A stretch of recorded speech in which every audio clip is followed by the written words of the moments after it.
Treasure Island. Chapter 4. The Sea Chest.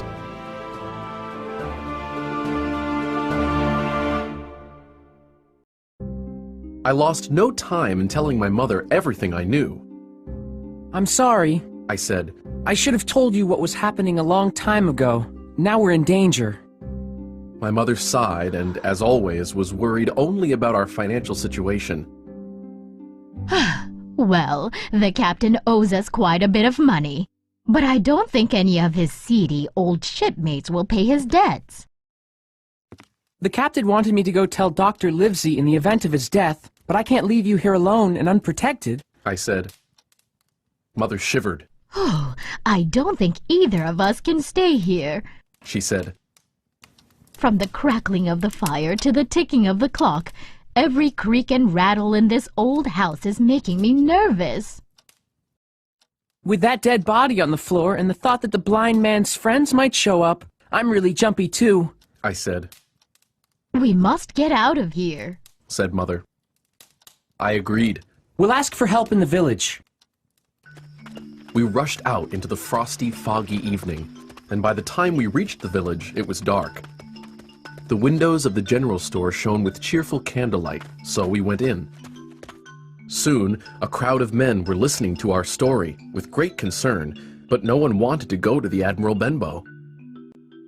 "I'm sorry, Mrs. Hawkins," said Mrs. Crossley, the shopkeeper. "Captain Flint's men are too dangerous." "We might find someone to ride in the opposite direction of Dr. Livesey's," one man said. "but no one in his right mind would dare help you defend the inn." I will not, Mother declared, lose money that belongs to my fatherless boy. If none of you cowards want to help, then Jim and I will go back alone. We'll open that sea chest, even if we have to die doing it. Mrs. Crossley, could I at least have a bag to put our money in?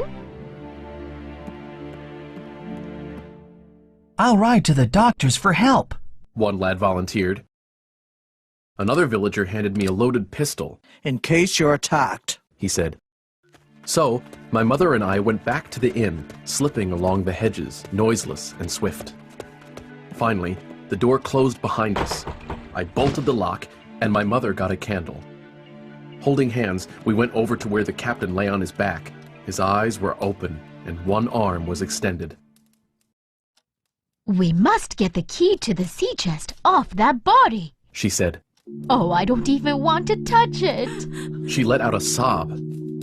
I knelt down next to the captain, and close to his hand was a paper that was blackened on one side. This must be the black spot, I said. On the other side of the paper in clear handwriting was a message. You have until 10 tonight, I read. Just then, our old clock began to strike, and my mother and I jumped at the sound. We calmed down when we looked at the clock, and I sighed. It's only 6 o'clock. They won't be here for 4 hours yet. Now, Jim, Mother said. Find the key. I searched all the captain's pockets but couldn't find it. Perhaps it's around his neck, she suggested. Overcoming a strong disgust, I tore open his shirt. There, on a black string, was the key. I pulled the string over his head, and we hurried up to the captain's room. We found his sea chest against the wall, where it had stood from the day he had first arrived.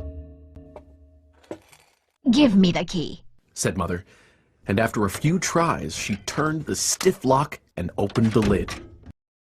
On top was a suit of clothes, carefully brushed and folded. This suit has never been worn, Mother said, astonished. Under that were some worthless trinkets, a tobacco pouch, 2 brass compasses, a quadrant, and 6 curious seashells. Impatiently, Mother pulled out an old sea cloak, and underneath was a small bundle of papers and a canvas bag of coins that jingled like gold. I'm an honest woman, Mother said. I'll take what he owes me and no more. Hold open Mrs. Crossley's bag, Jim. She pulled out a handful of coins and began to count them into the bag.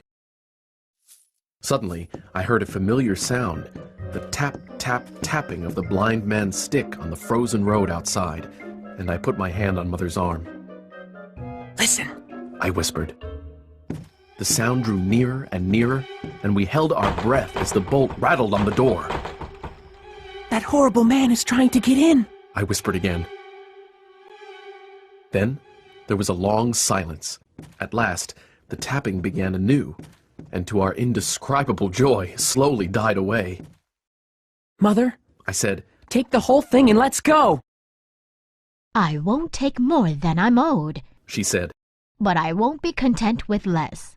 Besides, it's not even 7 yet. Then we heard a low whistle away off, as if a signal was being sent. That was enough for both of us, I'll take what I have. she said, jumping to her feet. I grabbed the bundle of papers too. Then we opened the door and ran out into the moonlight. The fog was rapidly dispersing and wouldn't hide us for long. Behind us, we heard several running footsteps and saw a lantern coming toward us. My dear, Mother gasped breathlessly. take the money and run. I think I'm going to faint. She sighed and collapsed with her head on my shoulder. We were by a little bridge, so I dragged her under it. I couldn't move her any farther, so there we stayed, within earshot of the inn.